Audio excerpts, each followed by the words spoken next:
Spotlight is proudly sponsored by HEC Media, St. Louis's home for arts, education, and culture. I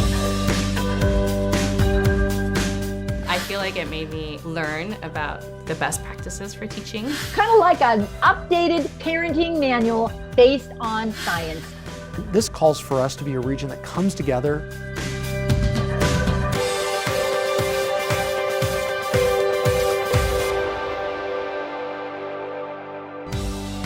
Today on Spotlight, why 2 teachers were recognized by the president. Plus, an exhibit celebrating artists ages 70 and over. And then the 7 essential traits that help kids succeed.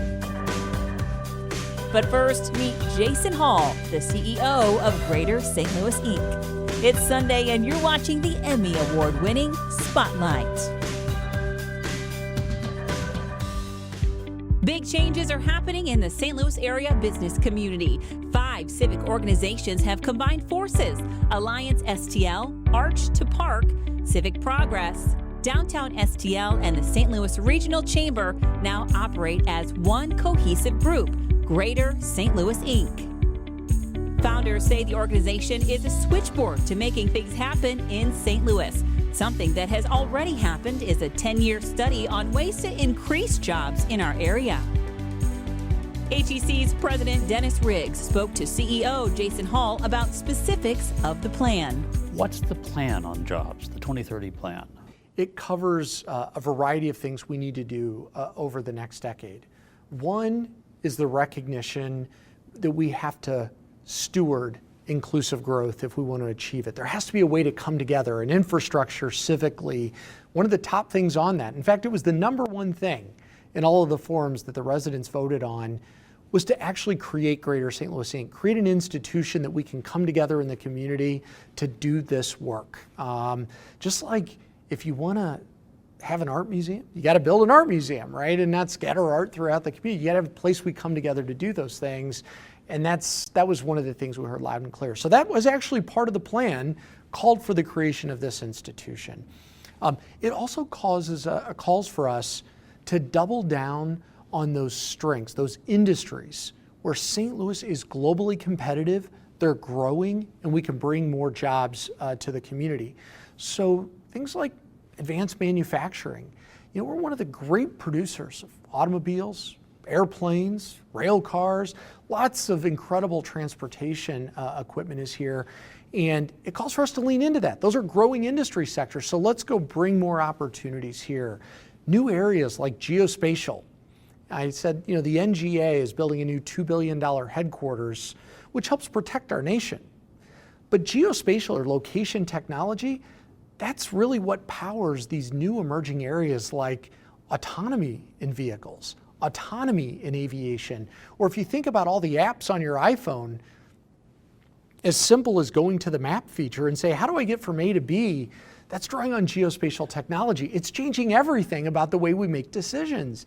And so it calls on St. Louis to lean into that, go attract new businesses and build our capacity to grow that industry. One of the great civic accomplishments over the last 20 years was St. Louis becoming one of the #1 places to start a business in this country, particularly for technology businesses.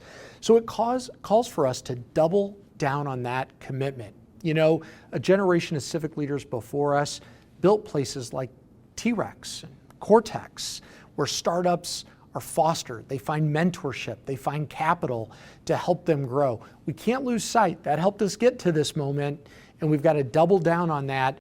One of the things that makes us special is all of our neighborhoods in St. Louis. We love our neighborhoods, our main streets, our commercial corridors. This calls for us to be a region that comes together, coming out of COVID, to help regenerate, grow, and work together to strengthen those commercial corridors and main streets so that they've got the tools they need to be successful. So those are some of the exciting ideas coming out of the jobs plan. Because the work of Greater St. Louis, Inc. is critical to all of us and the renaissance of our entire region, HEC Media is proud to announce a new partnership between HEC and Greater St. Louis, Inc. Spotlight will be presenting a series of reports on GSL's initiatives and progress. We will be your trusted source for information on what Greater St. Louis Inc. is doing and how you can get involved and help. Scan the QR code on your screen for the full interview with Jason Hall and more information about this new partnership. And remember, watch Spotlight for continuing reports on St. Louis's success through Greater St. Louis Inc. Scan the QR code on your screen to follow us on Facebook, Twitter, or Instagram. Through music in the classroom, to fire in a tube, or a field trip analyzing roller coasters at Six Flags, Parkway educator Elegant Kramer likes to mix things up. That just gets the kids excited, and they also see how physics is everywhere in their lives. Most would agree physics is a challenging subject. I've always enjoyed physics. Like, one of my favorite subjects in high school was physics. It's her connection with students and her leadership in the physics community that caught the attention of national leaders. Elegant Kramer is one of 2 local teachers recognized for outstanding work in STEM education. It's really nice. Is it important? It's good validation, I would say, and it makes me more confident with my teaching and learning. The Presidential Awards for Excellence in Mathematics and Science Teaching are the highest honors bestowed by the U.S. government specifically for K-12 science, technology, engineering, mathematics, and computer science teaching. Well, it's wonderful to have all of you here today at the White House. Established by Congress in 1983, each president can give the award to just 2 teachers per state each year. The awards historically have been held at the White House. But due to the COVID-19 pandemic, this year's awards were held virtually. Elegant Kramer from Missouri. Jessica Haskins from Missouri. Jessica Haskins is the math award winner from Missouri. The Webster Groves High School math teacher originally thought her passion was coaching volleyball. In the 90s, she was a standout player at the school where she now teaches. But then she got in the classroom. But I was just so excited about getting kids excited about math and like building their confidence around math that I actually stopped coaching and to put all of my attention into teaching. Bob is up here, just, chilling. It's his break. She says one of her big goals is getting kids to figure out that they can figure out math on their own. There's constant noise in my classroom. Kids are always turning and talking to each other.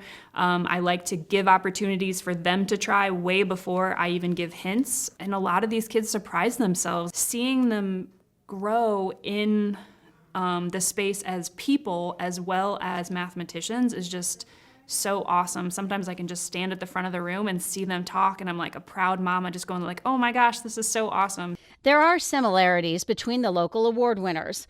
Both are women now working at the high schools they attended. Both credit their own teachers as influences on their careers. I had a lot of really great teachers. And both are leaders outside the classroom as well. She's one of the most intentional adult learners I've been around in 27 years. Webster Groves principal Matt Irvin says it's nice to see one of his school's teachers recognized. Haskins serves on the equity committee and helps train new teachers. She's not just a classroom teacher, but rather a school teacher, and her presence is across the building, and that leadership's felt in her as a department chair, as a leader in our professional learning communities. Elegant Kramer served as president of the St. Louis area physics teachers group, where she says she picked up projects like the fire tube, a physics lesson that includes a flame moving to music. I would say that had a big part into how I am today as a physics teacher and how it changed my practice in teaching in general. The challenge of change prompted Kramer to take on a new position as virtual developer in the district, helping to shape Parkway's online learning, even as she helped her own virtual learner at home. Even though I was really nervous, I was also excited because I knew that this challenge would stretch my practice and make me think about how to engage with other students and teachers in a different way. While they didn't travel to D.C. to meet their presidential award class, they are connecting with other winners. Kramer is in a book club with other science teachers, and Haskins has been a part of webinars and Facebook groups. All interactions, they say, that help them grow as teachers.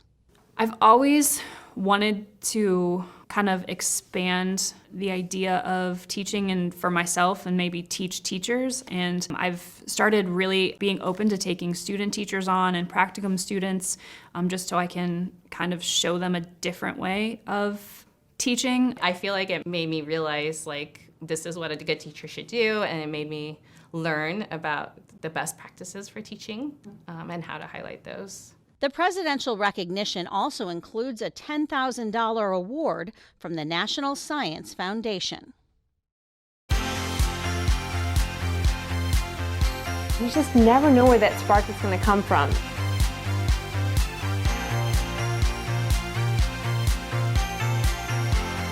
We're putting a human touch to everything through the vehicle of art. We give them the ability to hope.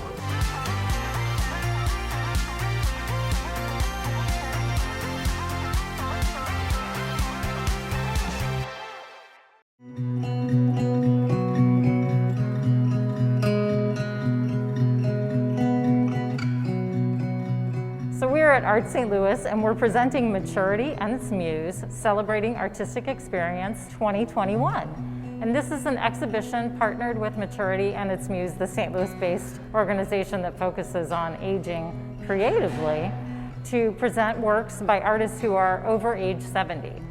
So beginning in 2016, Art St. Louis and Maturity and Its Muse, the organization, partnered to present this exhibition featuring artists who are part of the St. Louis community and happen to just be over age 70.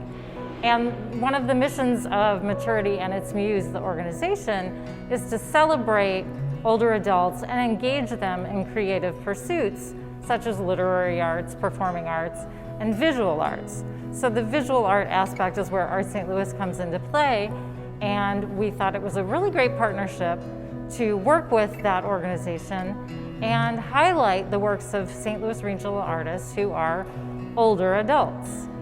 So we have 45 artists who are basically between age 70 and 91 in this exhibition, and they're exhibiting works in a variety of media, from ceramics, there's metal sculpture, there is photography, analog and digital, painting, collage, and then within the overall theme of the artists in the show, there's animals, there's portraiture, there's some pieces that have some socio-political overtones, there are landscapes, and there are a lot of abstract pieces that are really about the art making itself, colors, shapes, all those things that inspire artists to create in their own unique sensibilities, styles, techniques.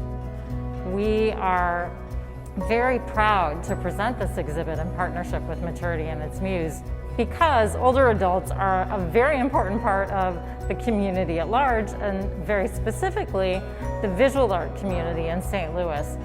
Maturity and Its Muse, Celebrating Artistic Experience 2021 remains on view through May 20th at Art St. Louis, and you can learn more at artstlouis.org. A special tribute to Kim Massie later on Spotlight.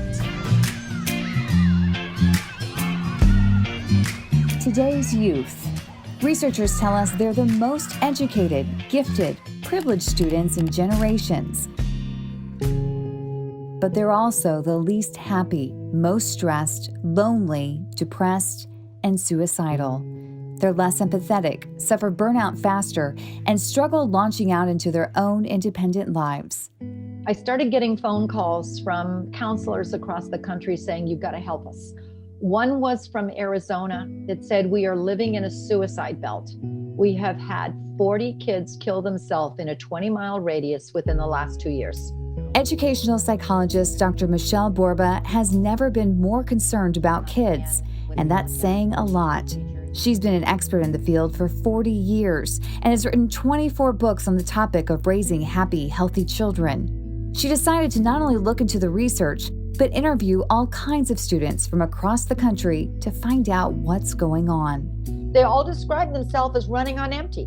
One kid said he felt like he was being raised more as a product than a human being, and all the kids said we're missing the human stuff, how to get along in life, how to handle the adversity. They were the ones who said, "You got to write this, you got to write this." She wrote and finished a book last March. Then the pandemic hit, which only amplified what she was seeing. Kids are missing out on learning how to be good people. She rewrote the book to include pandemic issues, and now Thrivers is on bookstore shelves. It outlines 7 essential traits that help kids push past adversity and succeed academically and in life, even though you won't find GPA, class rank, and test scores anywhere on this list. But here's the key. These characteristics have to be taught. I am so concerned about kids, and the parents have got to realize this is doable, but you better start doing it. Well, you start your book, so it's broken down into 3 sections, and you've got the heart, the mind, and will, basically, right? I want the whole kid. The whole kid. We kind of forgot the whole child, haven't we? Yeah, it's interesting that you start with the heart. Why the heart first? Because when I looked at empathy and confidence, knowing yourself and liking yourself, they actually start first. Research says it's empathy that leads to conscience, not the other way around. And we also know that if you looked at the 7 traits, every parent goes, okay, so which one matters most?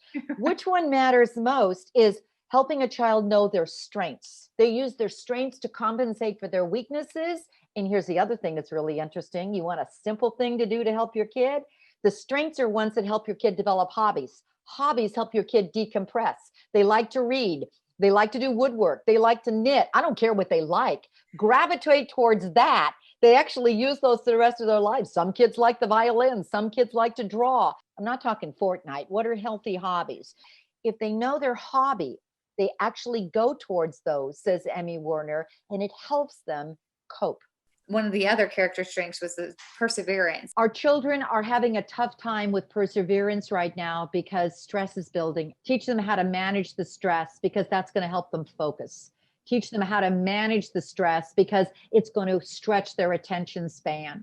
Teach them to recognize, here's what I'm good at. That's my confidence because now I can decompress. This is a new resource for me.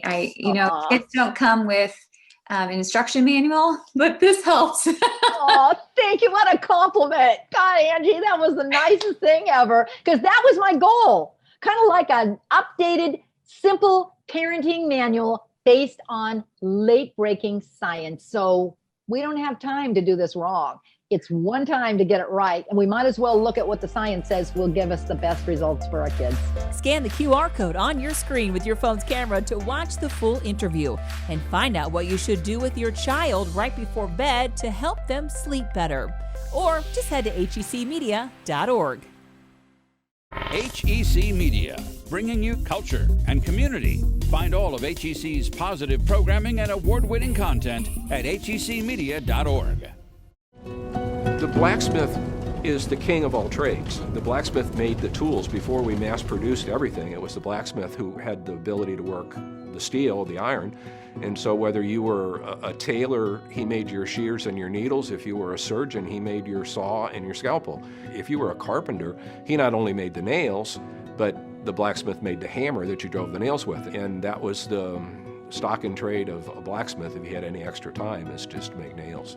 Here's a one right here that they call it a rose-headed nail. It's 5-sided headed square nail. And in small-town rural America, the blacksmith also was the horseshoer because he could make the shoes. He could work the hot metal. The way I became a farrier is that I could not find anybody to shoe my own horse, and asked a guy who I could get every once in a while to show me how to put a shoe on so that if I lost a shoe while I was out trail riding, I could put the shoe back on. And I just fell in love with it. It intrigued me that working with a live animal and putting a steel shoe on, and I've just been ever since doing it.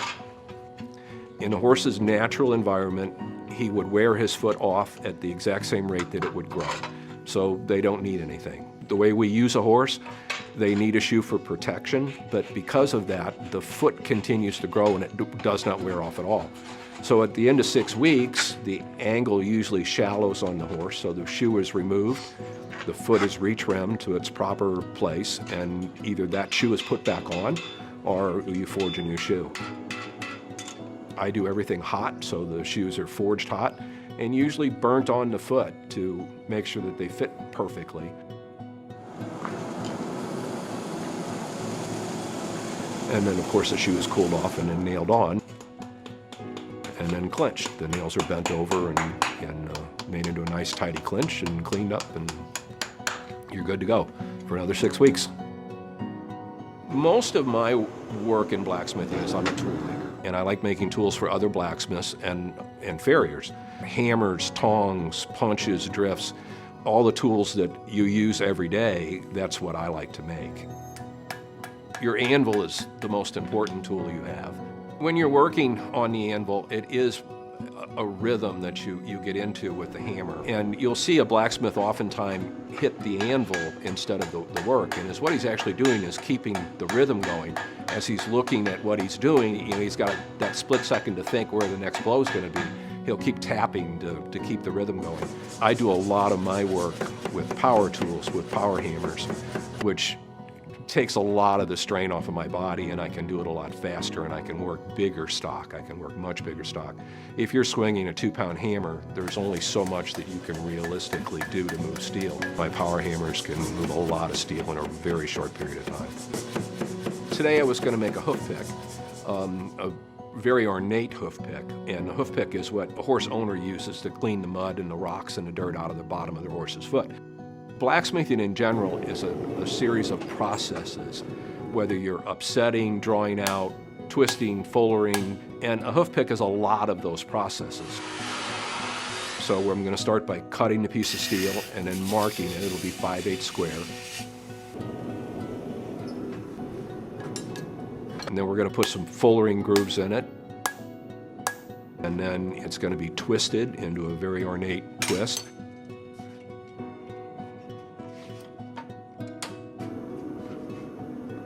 And then I'm going to do a drawing out of both ends under a power hammer, which makes it a lot easier for me to do as opposed to doing it by hand a lot faster. And then shaping what's been drawn out into a hoof pick.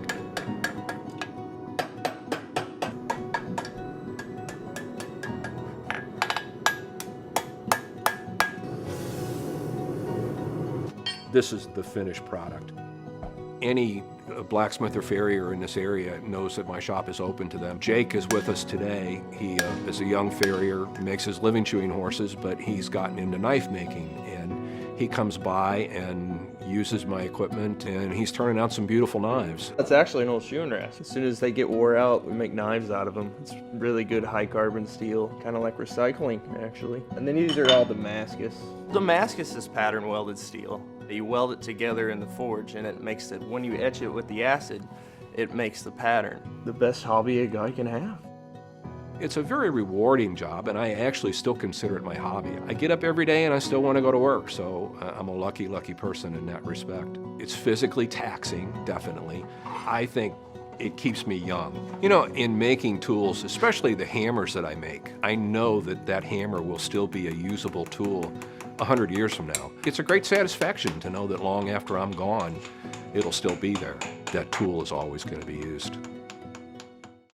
You can find the stories featured in today's show along with past episodes and more at hecmedia.org/spotlight. In April, a stretch of South Broadway was declared Kim Massie Way in honor of the St. Louis blues and soul singer who passed away last year. Massie's birthday, April 19th, was also proclaimed Kim Massie Day by Mayor Lyda Krewson. Here's a performance from one of her live shows captured by HEC Media in 2010. At last,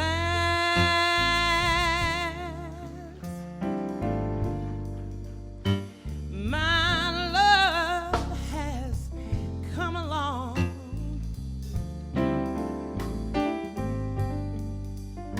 My lonely days are over.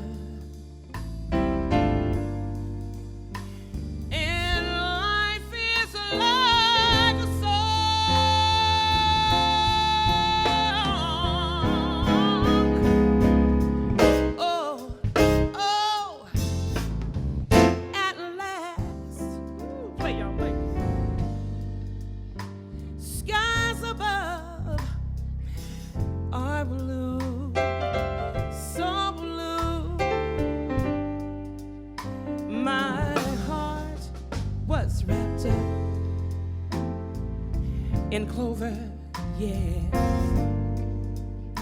the night I looked at you.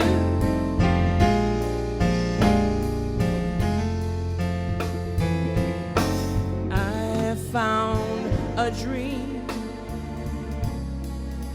that I could speak to, a dream that I could call my own. And I found a thrill, pressed my cheek to a thrill that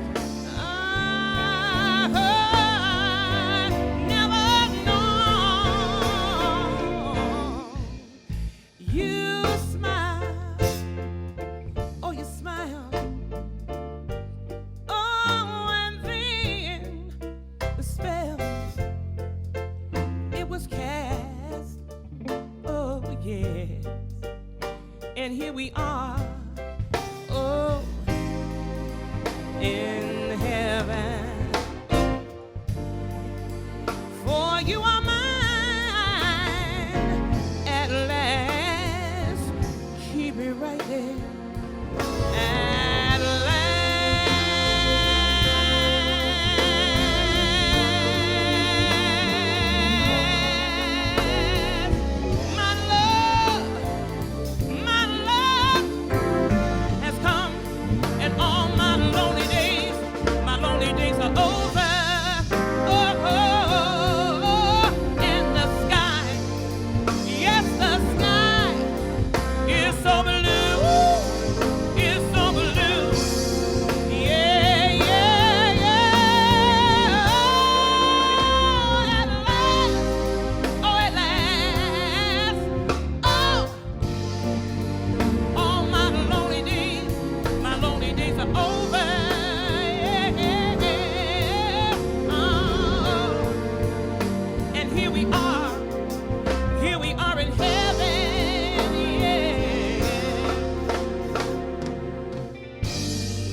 Next week, an exclusive interview with the director of the St. Louis Art Museum, who's retiring this year. Plus, why the Pulitzer posted these signs and the emotions they hope you'll feel when you see them. Thanks for watching Spotlight. Join us next Sunday at 9:30 a.m. on KPLR 11.